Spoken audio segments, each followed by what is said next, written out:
Hi, everyone. My name is Allela, and welcome to the third podcast, vlog, whatever it is that you're going to be watching for the Women in Tech Shoutouts. We are super excited to be having an amazing woman in tech joining us today, sharing insights and sharing with us her story. And I'm going to let her introduce herself. So, hi, Caroline. Hi, so great to be here today. I'm so happy to talk more about my journey, and I'm so grateful to Timbu, a Woman in Tech, for inviting me. Thanks for having me. Before I ask you a question, I want you to describe yourself. This is still a question, but how would you describe yourself in 3 words before we get started? Wow, that's a great question. I would say I am an extrovert. I like to consider myself down to earth. And I think that I'm also very empathetic. Those are the 3 words that I would probably use to describe myself. I guess all those qualities are going to help us understand you better as you continue this conversation. So often at times people want to understand who you are, but my reason for asking how you describe yourself other than bringing in the work front. So in another world, how would now, who are you for those who want to know who you are better? Yeah, so obviously my name is Caroline, and I am the brand and community marketing specialist at Liquibase. And Liquibase is an open source database software tool. We have our expansive open source community that's been around for 15 years. And I've been working with the company, the Liquibase, for the last 4 years. And most people know me as the former community manager, but I've since switched gears a little bit towards the marketing team, but still work really closely with our community. So I love working with people in the Liquibase community. It's a lot of our developers, our DBAs, and then I also enjoy working with people in other communities, other tech communities, and kind of communities beyond tech as well. But that's kind of how most people will see me. I'm from Austin, Texas. I was raised here for the most part, wasn't born here. Love animals. I have a horse and spent a lot of time with my family here in Austin as well. So those are some of the things that are important to me beyond just working with communities. Wow, I like the way you are speaking so passionately about the fact that you have moved, yes, from communities, tech communities, into marketing, but you're still passionate about it and still, like, I guess, giving back to the community in one way or another. So looking back at how your career shaped, would you maybe tell us the story behind it, how you got to where you are and things like that? Yeah, absolutely. So I am relatively new in my career, actually, and I love meeting with people that are also new in their career, and hopefully I can help inspire them, because it's hard when you're fresh out of school and you're trying to figure out, what do I want to do with my life? Is this what I'm going to do for the rest of my life after I've graduated? And I actually fell into tech kind of almost by connection and accident. I wasn't really planning to go into tech. I actually worked at a wedding venue here in Austin, Texas, in sales. And I loved events and had a passion for events, and felt like, I think I want to move away from weddings and maybe more into corporate style events, and was approached by our CFO of Liquibase at the time. They were looking for an office manager and accounting assistant. Very different from sales in the wedding world. But I figured, you know what, it sounds like a really cool company. I went in and I met with the team. I met with a bunch of people in my interview and felt really well connected to the people working there. And so I felt like it was a really great opportunity. And the one thing that I expressed in my interview was, I don't want to be an office manager for the rest of my life, right? I would love to have opportunities where I can figure out what it is that I want to do. If I want to maybe go into sales or marketing or do more events, that was why I was so encouraged to join the team, because there would be those opportunities for me. So I was an office manager and accounting assistant for a couple of years. I started diving more into events. I actually worked a lot with our marketing team at the time and did events both for our regional sales team and then also for our company. And this little thing called the pandemic started, and all of the events just overnight were canceled, went away completely.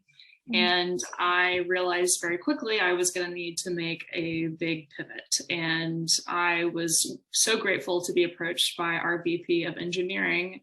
His name's Kevin.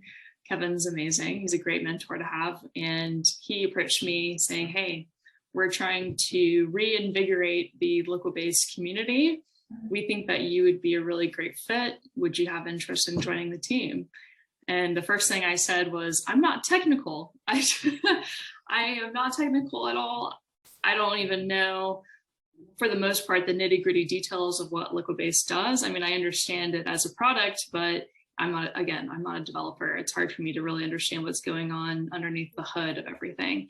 So I was incredibly intimidated and pretty nervous, but the thing is that I really trusted Kevin and I trusted the mentors that I had at Liquibase at the time. And I know that they really believed in me. And so that's why I took the plunge and joined the community team. And it's been a big, exciting journey ever since then. So that's kind of how I got into it. Wow. Looking at it, so many people look at the pandemic like, oh no, no more events, nothing is happening on the ground right now, no more in-person interactions. But here you are venturing into something that, for starters, you believe that you are not the right fit for, from the you're not used to developers and taking up a new role. So what exactly would you say, other than the fact that you had a support system? What made you take that leap? Is it just a support system, or is it also some bit of curiosity? I don't know, I'm curious. So I didn't really know a lot about community management, to be completely honest with you. I didn't even know that field was out there. It's actually a pretty new thing. It's been around for a while, community management in open source communities and developer communities, but I feel like companies are now starting to realize more and more how important it is for them to have communities, especially in software. And I did a little bit of research and I realized, wow, a lot of this is about working with people. And that's something that I'm really good at doing. I feel like for the most part, I'm a pretty empathetic person, like I mentioned. And I love listening to people's stories. I love helping them. I love connecting people with other people. That's something that I just get a lot of joy and excitement out of. And I realized that was going to be a huge piece. And also, I think it was just something that was brand new that I could put my fingerprints on. So this is something that the company had never done before. And it was kind of paving a new trail towards something that was a little bit unknown, but at least we had the foundation of our existing community. We just needed to kind of dig in a little bit deeper. The one thing I will also mention too, obviously the pandemic has been incredibly challenging, and it was very scary at the time, realizing maybe my world and events could be over for the unknown future, unforeseen future. And but the thing that I realized was the timing of the pandemic was actually really incredible for developer and online communities because of people's willingness to connect more than they ever would over Zoom. You know, the fact that I was able to meet with Maureen, for example, in Africa, and here I am in Austin, Texas, and there would never have been the opportunity to really meet with her had not I been encouraged to meet people from across the world in the Liquibase community and be able to connect over Zoom more easily now that we are in kind of this pandemic state. So it's been a very encouraging journey, but that's kind of, hopefully that helps answer your question. Yes, it does. Actually, it's giving me a lot to think of actually when you're speaking of that. I never look at it that way, because now in my particular case scenario, we were shifting from in-person to virtual events and just getting used to this whole new normal, as we now refer to it. A bit of a challenge and figuring out, is it going to work? Is it the best fit for the community at the moment? What are some of the things that are going to go wrong? Like, you think about what's going to go wrong before you even think about what's going to be right at the particular instance. If you look at it, let me ask you, what would you think is the core importance of having tech communities? So other than the fact that there's a platform for them to network, like you said, being able to meet Maureen from Africa, while you're based in Austin, Texas. So what would you think is the core importance? I think what's really important is the fact that you have, I mean, again, I come from the open source software world, right? And that in itself is a huge, rich community of developers. that enjoy contributing code to a software that maybe they use pretty regularly. But there's kind of this feeling of giving back. And it's also this feeling of, and I think Maureen's actually talked about this a lot herself. She, for example, learned a tool like Liquibase, and she felt like she had studied it, she had gotten to know it, she felt confident in her skills to learn it, but then also share that knowledge back to the community. She wrote this incredible Getting Started article. And that to me is the most important piece, is that there's this willingness in communities to want to, yes, take that knowledge and consume it, and being able to use the tool to your best advantage for yourself or your team, but also being willing to give back your knowledge and your expertise is actually really what makes the community continuously go round and round. I think without that, you kind of miss any sort of ability to connect with others, because if you're just constantly taking and taking and taking, you know, there's no community there. And I think it's also this feeling of, like any community, you want to meet with people that you share kind of a common either interest or a pain point. I think for some people it may be trying to work with their database. There's some pain points there. So they bond over the fact that they can use Liquibase as a tool, and they're meeting other developers, they're meeting other DBAs, and they can have these really great conversations. I think that's also a piece of it too. It's like, for me, I love horses. So I want to join a community of people that also love horses, and maybe I can share my experiences with them to help them out, and they in return can also help me too. So I think that's kind of the core importance with communities in general. Yeah, I like the point that you have stated on giving back, a place for them to give back, connect with other developers who are more or less like-minded, working on maybe the same technologies or different. And there is this whole aspect of some point of reference. I'm looking at it like, I love cats, you love horses.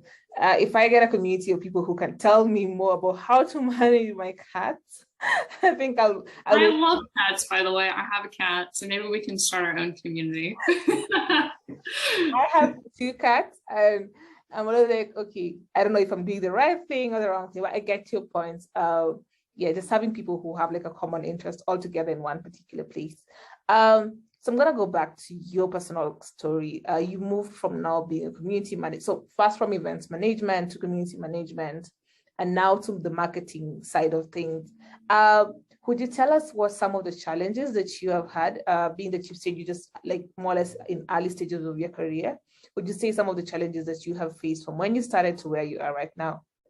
Yeah, absolutely. I think the number one thing for me has been this term imposter syndrome, right? It's this feeling of, I don't know what I'm doing, and I'm just kind of faking it till I make it. Because again, like I said, I am not technical. I'm not a technical person. I have no coding experience, right? But here I am in tech, and I work for a tech community, and I'm working with developers all the time.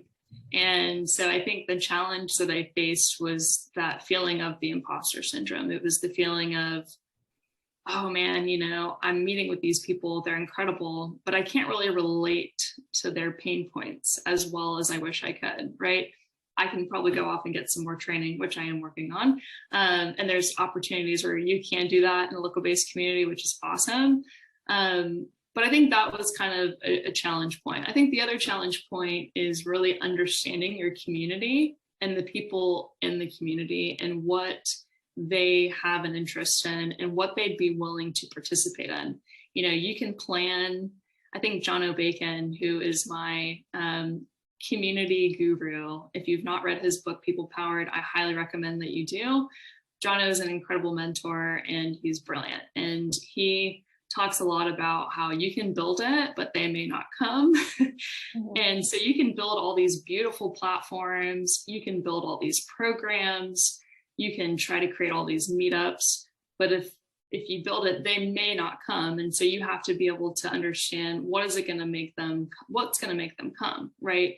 And what's going to inspire them to contribute and to participate. And so that's kind of, I don't think anyone has 100% nailed that. I mean, yes, there are some really incredible communities, GitHub, GitLab, you know, there's these communities that have existed for a while and they do things really successfully.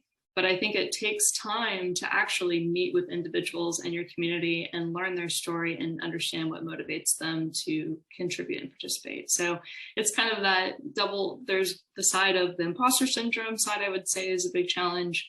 And then the other piece of it too would be just understanding the community and trying to make them feel like they can contribute and they feel inspired to contribute. Yeah, that's I hear what you're saying. If you look back to myths, let's say your challenge for imposter syndrome, being from a non-techie background, now working with techies on a daily basis, how exactly do you solve that challenge? Because I'm looking at it from a point of, let's say there's somebody who's listening to this and is curious about venturing into the tech space, but it's like, oh no, but I only did agriculture back in maybe my undergrad, or I did this non-related tech course. How exactly would this work for me? So how exactly do you manage to, deal with that imposter syndrome that keeps on maybe cropping up once in a while? Yeah, I always like to give credit where credit's due, and I have to give a lot of credit to our product owner. Her name's Karen Taggart, and she just recently joined us and wrote a really great blog about this, and it really inspired me because I think anyone that's young in their career feels a sense of, oh, but how do I get to that? How do I get to there? Like I'm here, but how do I get there? And you're always interested in that journey. And the best advice that I've received from her and what inspires me is don't pretend like you know everything. I have no problem saying, what the heck is a sprint? And when you're developing code and you're building products, and that's how a lot of developer teams work, is they work with Jira boards and they're in Kanban and then they create sprints. I had to ask some really silly questions that probably anyone would maybe think I'm completely stupid and out of my mind, but I don't care because I need to understand what it means, and it helps kind of break down that barrier of there's no such thing as an expert in anything. You can think that you're an expert in something, but if the day that you stop trying to learn more is horrible for your growth. And then also just it kind of puts you on a pedestal when really you don't deserve to be there. And so I think for me, it's a matter of, questioning everything. And then also, yes, I may not know the answer to that, but I will work hard to get to the answer. And I will try to lean on the right people to get to the answer.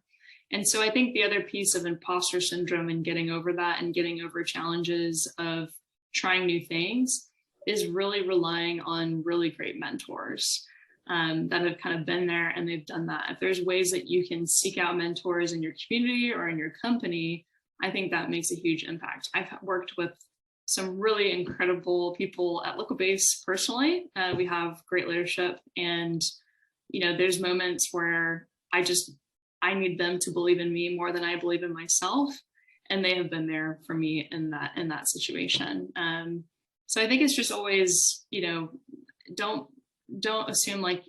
pretend like you know everything, because you don't, and don't be afraid to ask questions and get help when you need help, frankly. There is nothing like a know-it-all. And actually, I don't think there's anybody who likes people who act like they're know-it-alls, because then it shows that there's no room for you to grow as an individual because you're going with this mindset that I know everything. Yeah. I like the suggestion of asking questions. And it's funny you've given this whole example using the word sprint, and I'm looking at it like when I started, I actually had to ask. I was like, I was a software developer in some company, and then everybody like, oh no, we're having sprint reviews, and I'm like, what is a sprint review? And then like, you don't know what a sprint review is? So one of them says that, and I was like, no, let me explain it to you. And so the person who explained it to me actually ended up being my mentor throughout the whole time I was at the company with them. So yeah. And it's just like, how else are you supposed to know that? I worked in weddings. I can tell you what a bouquet is, right? I'm kidding. But, there's questions that everyone in their own little world's going to have. There's even people within our company, that work in different departments that had no idea what a BDR is. That's a sales term for a business development rep. But we had developers who are brilliant people say, I'm sorry, but what the heck is a BDR? We don't know what is that? And it's like, oh, well, that's a guilty as charged. I have, yeah. I once saw it on someone's calendar hold. It's like BDR. And I'm like, what is that? Like, no, brand and reputation, something like that.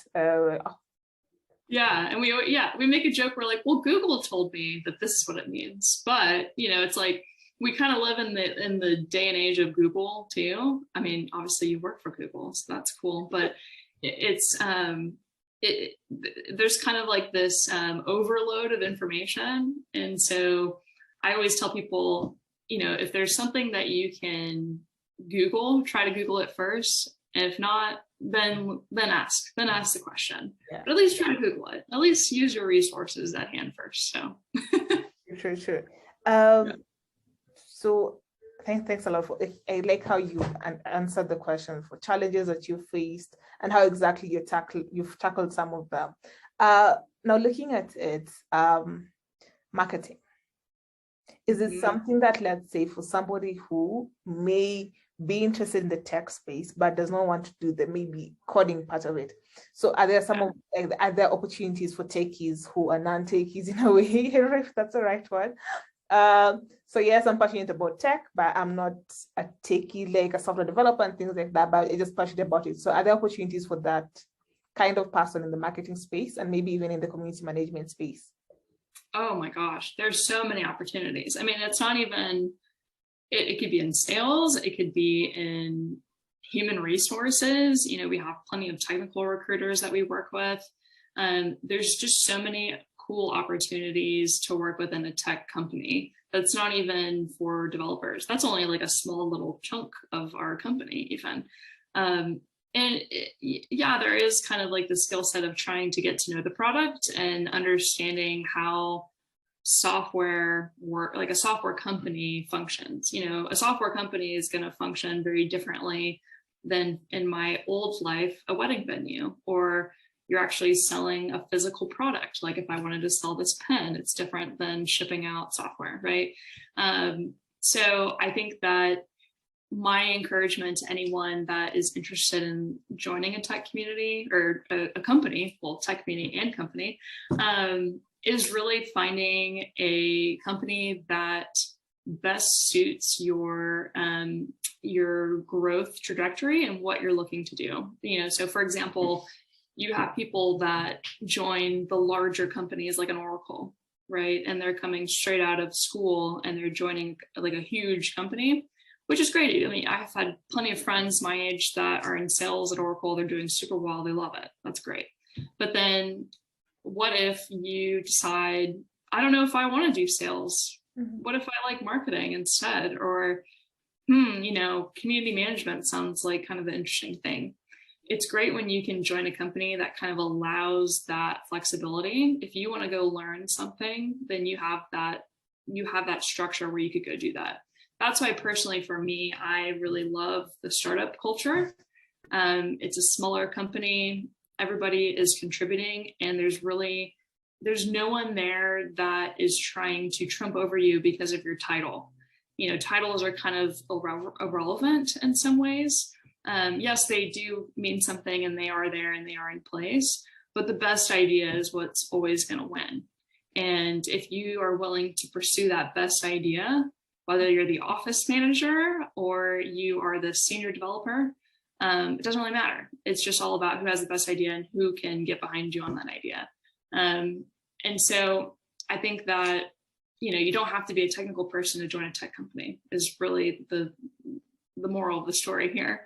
There's so many different opportunities for you if you want to explore it. And I think company culture is the hugest piece of what you should look for if you're looking to join a tech startup or a larger company.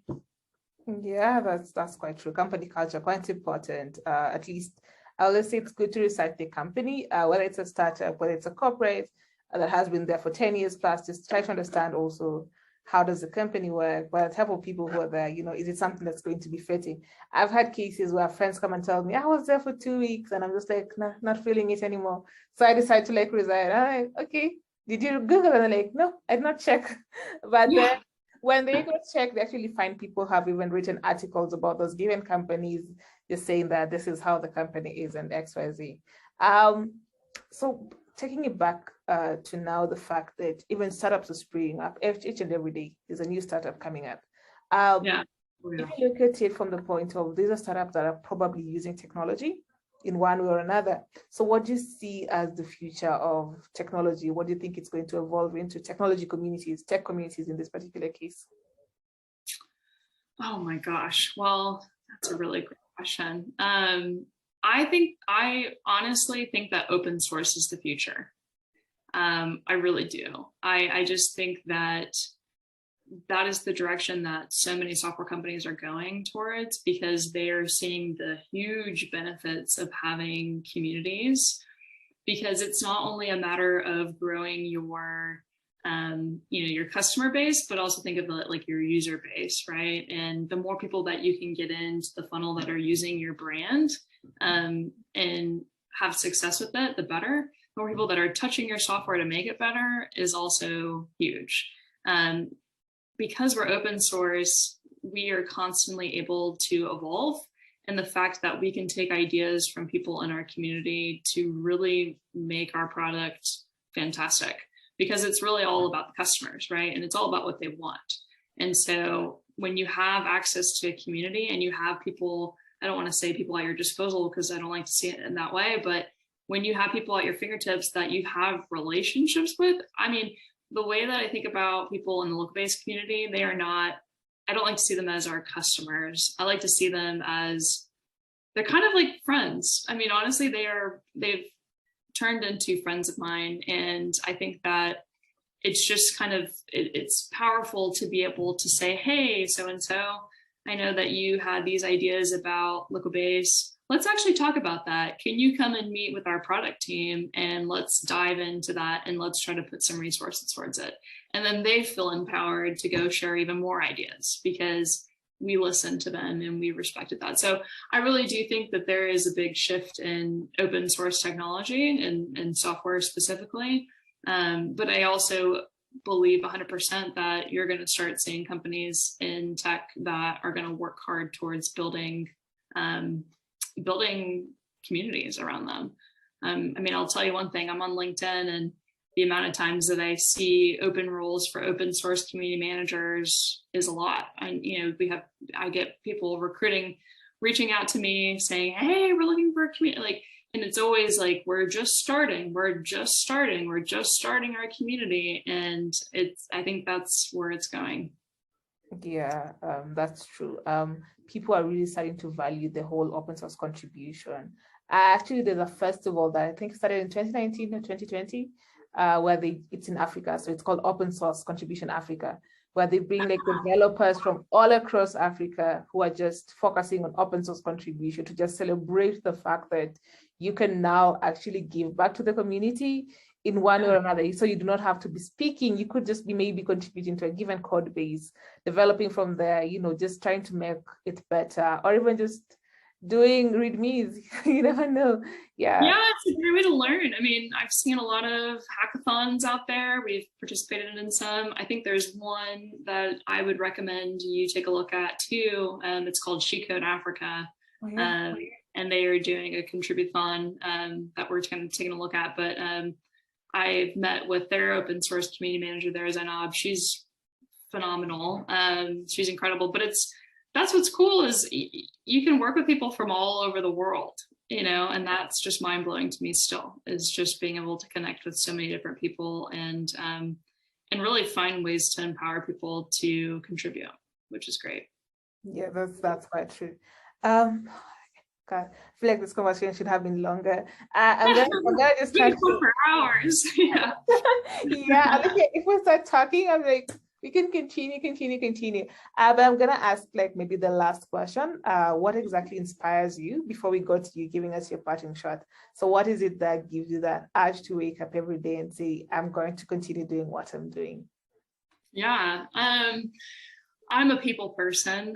I love working with people, and our culture at Liquibase is really unique, and that is what really pushes me every day. But I think there's just I work with some really incredible women because it's hard to feel pressure sometimes in the sense of, I'm a woman in tech and I'm trying to do my best to make my big splash, or do I want to really have a huge career? Do I want it to go this direction? Or, in a few years, do I want to think about starting a family? Can I do both?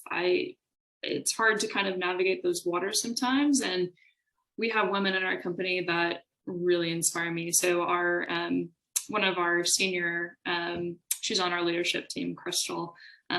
She is a mom of two. She had her second baby while she was at Liquibase with us. And I've just seen her work so hard. She's incredibly organized and I don't know how she does it. And her, in my mind, is kind of the epitome of, man, I want to be her when I grow up, because she is just such an incredible person. She's incredibly nice and friendly and open towards everybody that she meets, but yet she has such a great leadership presence. And I think that's kind of what I aim for every day when I get up, is people like Crystal. She's really incredible.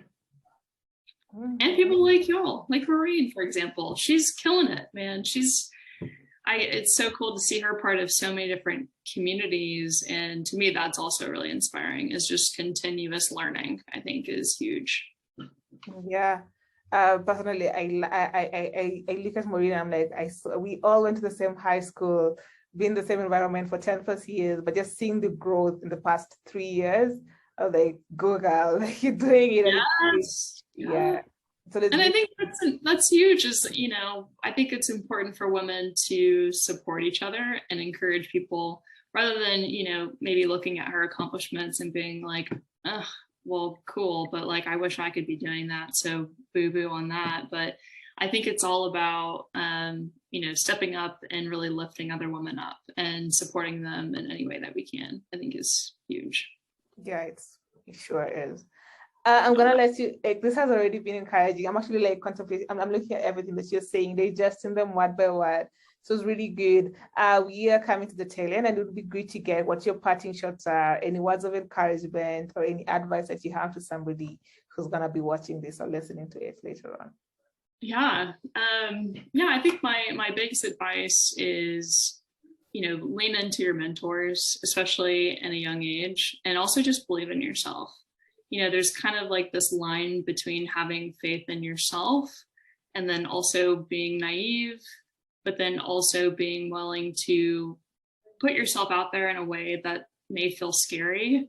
I always can feel it if I get nervous or scared about something, because I feel like I'm about to like do something really challenging or scary or something I've never done before. And I can like feel it in my heart. And I'm like, okay, this is giving me energy. Like, rather than getting scared about it, this is me telling my brain, no, you're doing this, and it's a thrill. And so I think it's overcoming imposter syndrome, right? That's the other piece too. But I don't know. I think a big part of it is be willing to connect with people and hear their story. Learn more about them, especially from people across the world in different communities that may look different from you, that live somewhere different from you. Be willing to have those conversations. And that's the beauty of open source communities. That's the beauty of any community, is just that flexibility to be able to do that. And I really admire what Timbu, a Woman in Tech, is doing by spotlighting people really from all over the world. I'm excited to see it really take off, and I'm really happy to be part of it. So I appreciate y'all including me in this conversation today. This is really fun. Yeah, we are so glad that you are also supporting Timbu, Women in Tech, and being ready to share your story, your journey with everybody who's going to be watching this.